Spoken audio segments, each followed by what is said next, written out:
vamos a exponer ya por último una preocupación que mantenemos en el Gabinete de Seguridad respecto a una decisión próxima, en las próximas semanas, de la Suprema Corte de Justicia de la Nación respecto a la prisión preventiva de oficio. Primero, señalar qué es la prisión preventiva de oficio. La Constitución establece en el artículo 19, segundo párrafo, que las personas acusadas de cometer delitos que por su gravedad sean de alto impacto para la sociedad, como es el caso de delincuencia organizada, de narcotráfico, homicidio, secuestro, feminicidio, tortura, trata de personas, abuso sexual infantil, entre otros, deberán llevar su proceso bajo prisión preventiva para poder garantizar de entrada que el acusado comparezca a juicio, que no haya una fuga y para salvaguardar la seguridad de las víctimas y de los testigos. Entonces, ¿qué se va a discutir en la Suprema Corte de Justicia de la Nación en las próximas semanas? La Suprema Corte está proponiendo invalidar el artículo 19 constitucional y ordenar a todos los jueces del país inaplicar la prisión preventiva de oficio.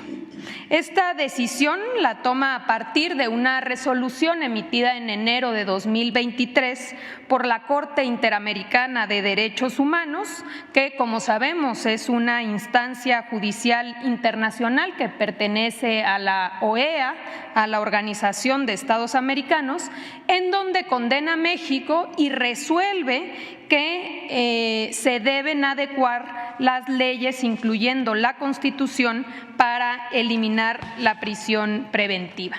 Aunque esta resolución por parte de la Corte Interamericana en realidad obliga a todo el Estado mexicano en su conjunto, la Corte atrajo la sentencia oficiosamente para interpretarla y ordenar unilateralmente cómo México debe darle cumplimiento sin que se tome en cuenta a otras instituciones. Una obvia sería el Congreso de la Unión, quien debería analizar la posibilidad de estas modificaciones.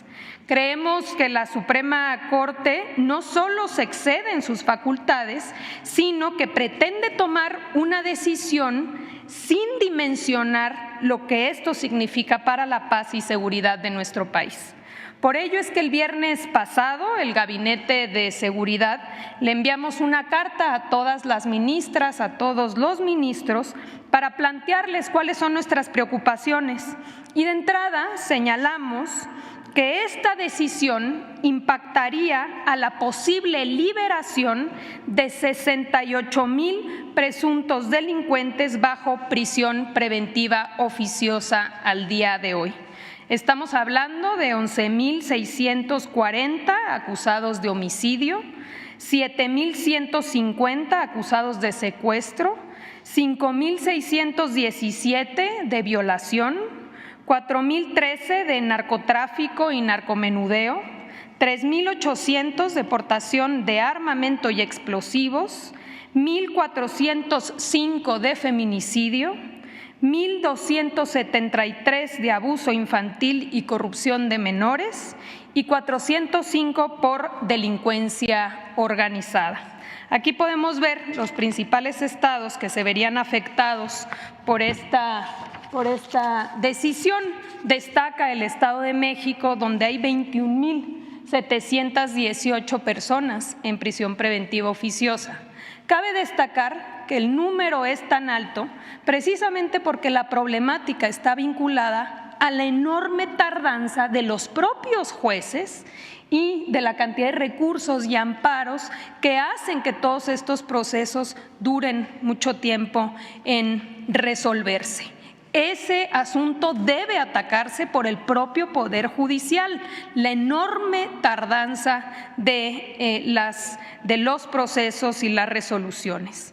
La liberación de estas personas, como hemos dicho, pondría en riesgo, primero, a los testigos y a las víctimas, que son las personas que los han acusado, por supuesto al personal, desde policías, personal de la Fiscalía, los propios juzgadores.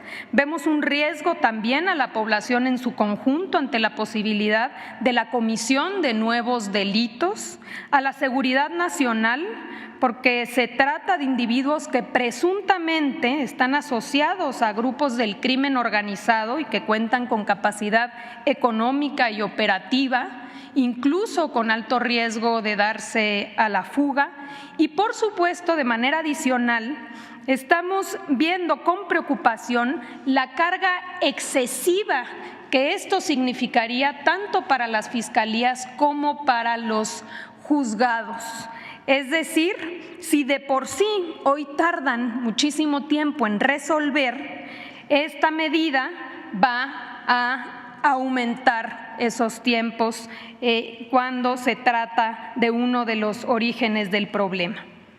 Por otro lado, también señalamos a los ministros y a las ministras que esta decisión vulnera la soberanía nacional, pues la existencia de organismos internacionales no implica que los estados renuncien a su soberanía ni a su derecho a autodeterminarse. En el caso de México, la soberanía nacional reside esencial y originalmente en el pueblo y se ejerce a través de los poderes del Estado y de sus representantes populares conforme al pacto federal que establece nuestra Constitución. Es decir, ningún Estado, gobierno, organismo o tribunal extranjero puede ordenarle a México modificar su Constitución, modificar su régimen político ni su forma de gobierno. Hacerlo sería un acto inadmisible de injerencia. ¿Y a quién le toca defender nuestra Constitución? Precisamente a la Suprema Corte de Justicia de la Nación. Porque aunque la Constitución y los tratados internacionales de derechos humanos tienen la misma jerarquía y deben interpretarse todos de manera armónica, cuando una norma internacional se opone a una norma constitucional, debe prevalecer siempre nuestra Constitución.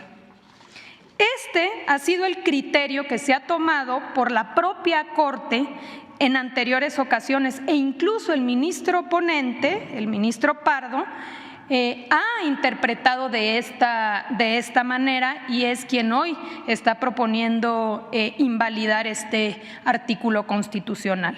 En este sentido, también el artículo 9 de la Ley sobre la celebración de tratados señala que México no puede reconocer resoluciones de organismos internacionales cuando esté de por medio la seguridad del Estado, el orden público o cualquier otro interés general de la nación. Finalmente, la Suprema Corte se excede al anular una disposición constitucional cuando la única facultada para reformar o para eliminar un artículo de la Constitución es el Congreso de la Unión a través de los diputados y los senadores con 2/3 partes con la ratificación de la mayoría de los congresos locales. Nos parece que esta decisión el Poder Judicial es asumirse como el gran poder de los poderes. Ya por último, queremos alertar que diversos juzgados federales han ido aún más lejos.